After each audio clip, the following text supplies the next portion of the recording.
사람은 하루에도 수많은 말을 하면서 살아갑니다.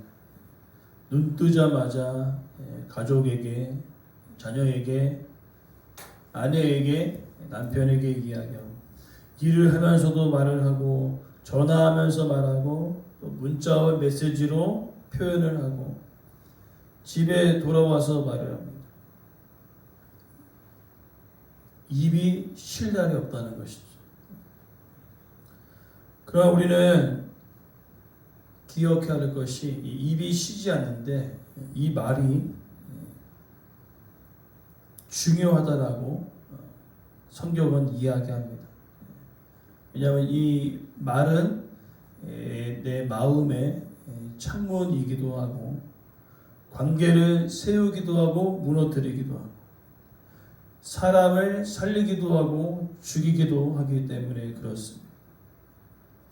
그래서 오늘 본문의 메시지는 우리에게 아주 중요한 진리를 세 가지를 이야기합니다. 무엇이냐면 나의 말은 살리는 말인가 죽이는 말인가, 사람을 세우는 말인가 무너뜨리는 말인가, 진실을 말하는 말인가 속이는 입술인가.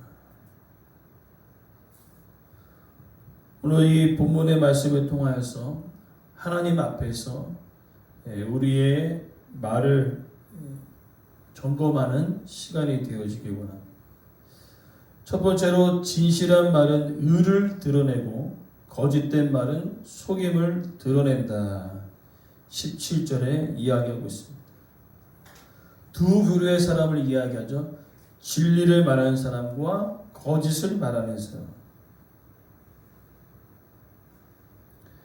즉 진리를 말하는 사람은 사실을 전달하는 것을 뛰어넘어 의롭고 정직하고 그 마음이 하나님 앞에서 바른 사람을 이야기하고 있습니다. 그래서 예수님께서도 이야기를 하실 때 그 말은 마음에 가득한 것을 입으로 표현한다라고 이야기합니다. 즉 우리가 평소에 무슨 말을 자주 하고 있는지 보면은 그 사람의 마음에 무엇이 가득 찬지를 볼 수 있다라는 것이죠. 마음에 감사가 넘치는 사람은 감사의 말이 나오고, 마음에 은혜가 있는 사람은 부드러운 말이 나오고, 마음에 사랑이 가득한 사람은 세워주는 말이 나옵니다. 그러나 반대로 마음에 분노가 차 있으면 독한 말이 나옵니다. 마음에 시기가 가득 차면 깎아내리는 말을 합니다. 그리고 마음에 교만이 차는 사람들은 상대방을 무시합니다. 그래서 오늘 진리를 말하는 사람과 거짓을 말하는 사람의 차이가 극명하게 갈리고 있는 거죠. 진리를 말하는 사람은 사람을 살리고 거짓을 말하는 사람은 사람을 죽입니다. 즉 거짓을 말하는 사람은요 진실에는 관심이 없어요. 오직 관심은 나만 잘 되면 되는 겁니다. 상대방을 속여도 내가 잘 되면 땡인 거죠. 그것이 거짓을 말하는 사람의 특징이라는 것이죠.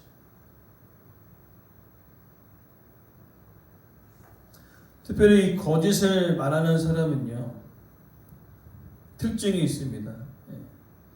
그러니까 직접적으로 거짓말을 하지 않아도 자기에게 불리한 내용을 빼고 말한다는 거죠. 그 다음에 상대방의 말을 축소해버리고 내 말을 확대해서 이야기합니다. 또 누군가가 실수했을 때 그 실수한 부분을 가지고 그 사람의 인생 전체를 평가할 때가 있습니다. 그리고 누구에게 들은 이야기를 추측을 섞어가지고 사실인 것처럼 이야기합니다. 예를 들어서 누군가를 설명할 때 이렇게 이야기한다는 거죠. 아, 내가 들은 게 있는데, 그 사람한테 들은 게 있는데 하면서 이야기하고, 아, 정확한 건 아닌데 하면서 또 이야기한다는 거죠. 정확한 게 아니면 얘기하지 않으면 됩니다. 들은 게 있어도 사실이 아니면 얘기하지 않으면 됩니다. 그러나 이야기를 해요.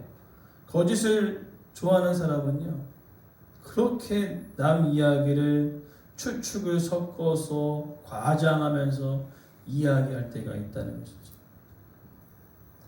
확인되지 않는 말로 사람을 죽이기도 한다는 겁니다.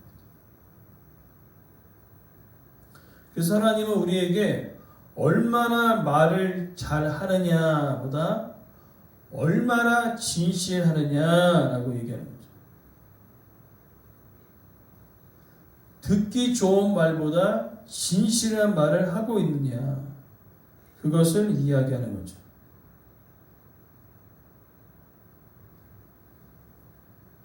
그리고 두 번째로 살펴볼 것은 말은 칼이 될 수 있고 양약이 될 수 있다. 18절에 칼로 찌르는 그런 아픔이 있는가 반면에 양약과도 같다고 얘기합니다. 그러니까 말의 파괴력과 치유력이 나타난다는 거죠. 특별히 칼로 찌르는 같은 이 말은 함부로 말하는 사람이라고 얘기합니다. 함부로 말하는 사람.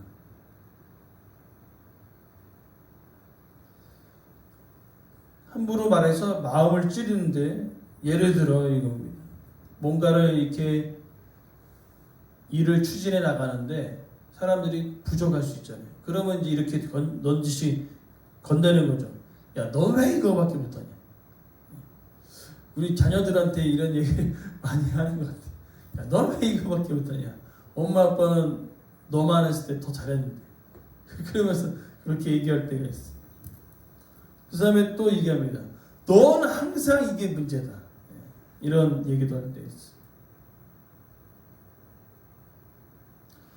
이게 순간적으로 지나가는 말인 것처럼 느껴지지만 이 말은요, 마음속 깊이 박힌다는 거죠. 특별히 가까운 사람이 이야기하는 말은요, 더 마음에 깊숙이 박혀버린다는 거죠. 그러니까 남이 하는 말도 아픈데 가족이 하는 말은 더 아파요. 부모의 말, 배우자의 말, 믿었던 사람들에게 들었던 말, 이건 마음에 완전히 꽂혀버린다는 거죠. 그래서 이 말은요, 가정에서나 교회 안에서나 이런 말이 쏟아질 때에 사람을 세우는 게 아니라 완전히 무너뜨린다는 것입니다. 특별히 함부로 말한다라고 이야기하고 있는데, 이거는 생각 없이 말하는 겁니다. 생각 없이 말하고 기도 없이 말하고 상대방의 처지를 헤아리지 않고 그냥 자기 감정이 올라오는 대로 이야기한다는 거죠.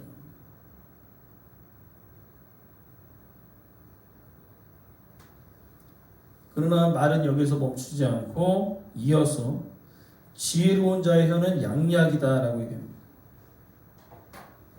이 양약, 아픈 곳을 낫게 하고 상처난 것을 치료하고 병든 것을 회복합니다.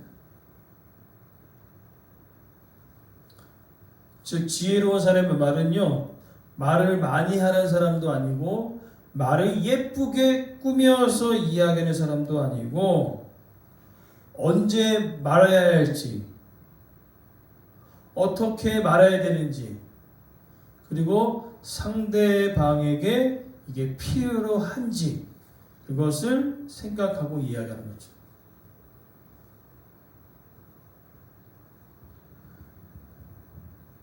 예를 들어서 이야기하면 좀 더 이게 와닿을 것입니다. 누군가 실패했어요. 그때 살리는 말과 죽이는 말은 달라요. 죽이는 말은 이거예요.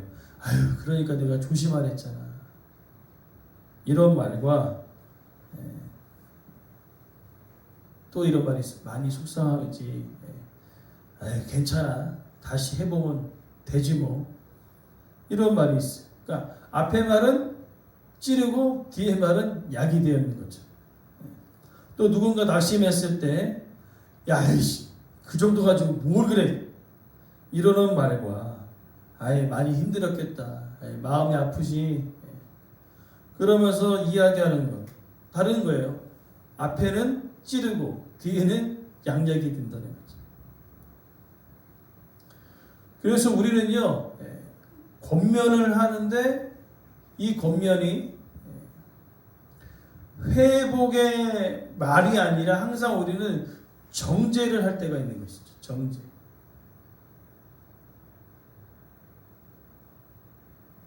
그러니까 예수님도 죄를 죄라고 이야기하고 말씀하지만 상한 강대를 꺾어내진 않으셨어요. 예를 들어서 간음하다 잡힌 여인, 그죠? 그 간음에 대한 부분이 죄라고 이야기하지만은 많은 사람들이 돌을 들어 그 여인을 치료할 때 이렇게 얘기하셨습니다. 너희 중에 죄 없는 자가 먼저 쳐라. 그러면서 그 뒤에 있는 말이 참으로 은혜가 돼요. 나도 너를 정죄하지 않겠다. 다시는 죄를 짓지 말아라. 그러니까 예수 믿는 사람은요, 말이 진짜 달라야 된다는 거예요. 권면을 가장한 정죄가 항상 우리 많다는 거예요.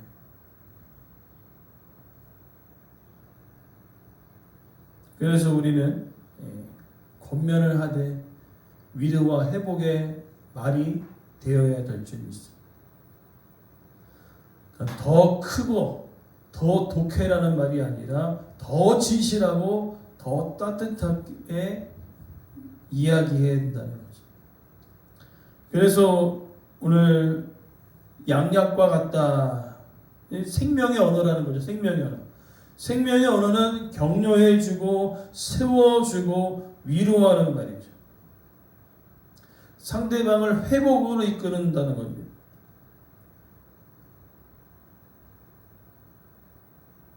이러한 말들이 우리 가운데 있어야 되는 거죠. 그래서 곰곰이 우리가 우리의 말을 되짚어 보면서 나는 상처를 남겼을까? 아니면 회복을 가져왔을까? 그것을 돌아보라는 겁니다. 그리고 마지막으로 세 번째는 진실한 입술은 오래 남지만 거짓된 혀는 잠시뿐이다. 그러니까 무엇이 남는가 이것을 얘기하고 있는데 순간적으로 봤을 땐 거짓이 이기는 것처럼 보입니다. 신기한 것은 거짓말은 아주 빠르게 퍼져요. 꾸며낸 말도 아주 잘 퍼집니다. 속이는 말이 사람들의 귀를 즐겁게 해요. 그렇지 않습니까? 뭔가 요즘에는 이제 그 어르신들이 약 파는 것들을 예전에 막 빌딩 안에서 막 하다가 이제는 그런 것들을 아니까 이제 어디서 하냐면 찜질방에서 하더라고요. 찜질방에서 약 파는 거. 아우 어르신들이 이 약 먹으면요 다 난다는 거예요. 다 나면 본디 많이 먹던가. 그죠? 왜 굳이 와서 여기까지 와서 소개를 할까요? 좋은 약인데. 그래서 저도 찜질방에 있다가 한번 가봤어요. 아유 이렇게 사람들이 많이 모이나.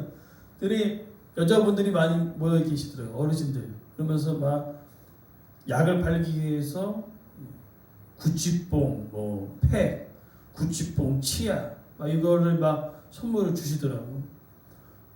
저도 막 옆에서 열심히 했더니 막 선물 치약, 구치뽕, 치약, 구치뽕 하다가 그 다음에 이제 막판에 가고 이제 선물을 계속 주니까 어르신들이 아우 이런 거 안 줘도 된다고 하는데 계속 주니까 미안하잖아요. 근데 막판에 가서 이제 뭐 하냐면 본성을 드러내는 거죠. 약을 파는 거죠. 근데 약이 되게 비싼 거예요. 제가 이제 얘기하길래 인터넷에 검색했더니 세상 인터넷보다 한 2배 이상 비싼 것 같아. 근데 어르신들이 받아놓은 게 있으니까 아무 생각 없이 그냥 결제를 하는 거예요. 그러면 속이는 말은요 기분 좋거든요. 아유 어르신 이거 먹으면 그냥 무릎이 아프세요? 어디가 아프세요? 다 난다는 거예요. 얼마나 속이는 말은 기가 즐거운지 몰라요. 그러나 남는 건 뭡니까? 카드값이고 남는 것은 하나도 없어요. 그러한 말들이 세상 가운데 너무나 많다는 거죠. 그러나 거짓은 오래가지 않습니다. 거짓은 언젠간 드러납니다. 왜 그렇습니까? 하나님은 진실하신 분이시기 때문에, 하나님은 진리의 하나님이시기 때문에 세상의 모든 거짓된 것들은요 시간이 지나면 드러나는 것입니다. 그래서 우리의 신앙생활 가운데 아주 중요한 자산은 뭐냐면 바로 신뢰예요. 내가 정말로 하나님을 얼마나 신뢰하고 있는지. 신뢰는 돈으로 살 수 없습니다. 오랜 시간에 걸쳐서 이 신뢰가 쌓이는 거죠. 그러하기 때문에 오늘 본문에 진실한 입술은 영원히 남는다는 거죠.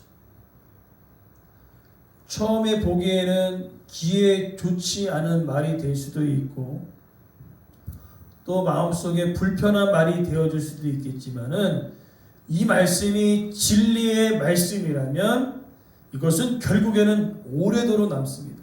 내 인생을 붙드는 아주 중요한 말씀이 되어진다라고 이야기하고 있는 것이죠.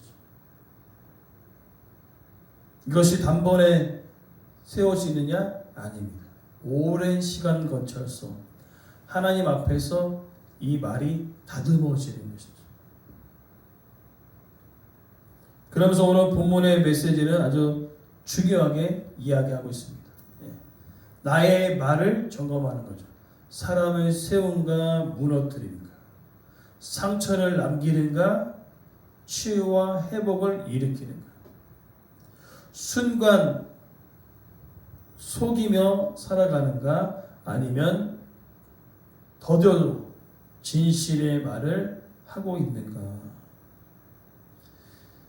이것은 단순한 습관이 아니라 우리의 영적 상태를 표현해 주고 있는 것입니다. 내 말이 어떠한지를 들여다보면요, 내 믿음이 어떠한지를 알 수 있는 거죠. 내 마음이 어떠한지를 정확하게 판단할 수 있는 것입니다. 그래서 우리는 기억해야 되는 거죠. 함부로 말하지 말고 진실한 말을 해야 되겠다. 그래서 오늘 우리는 기도해야 합니다. 하나님, 나의 말이 사람을 살리는 말이 되게 하시오. 가정과 공동체를 세워주는 말이 되게 하시오.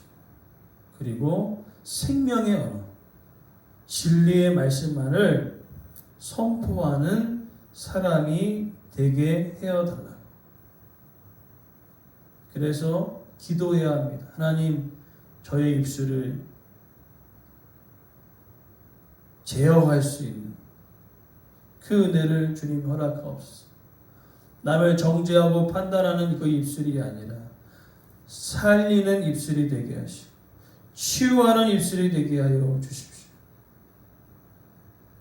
그래서 없는 말을 만들어내는 자가 아니라 진실한 말, 위로의 말, 생명의 말을 할 수 있도록. 그래서 결국에는 결론은 무엇입니까? 오늘 말씀의 제목이 오늘 말씀의 결론이 되어집니다.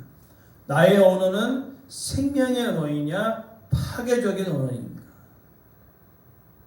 그것을 오늘 말씀 앞에 우리가 비춰보면서 소망하는 것은 생명의 언어가 우리 인생에 남기를 원합니다.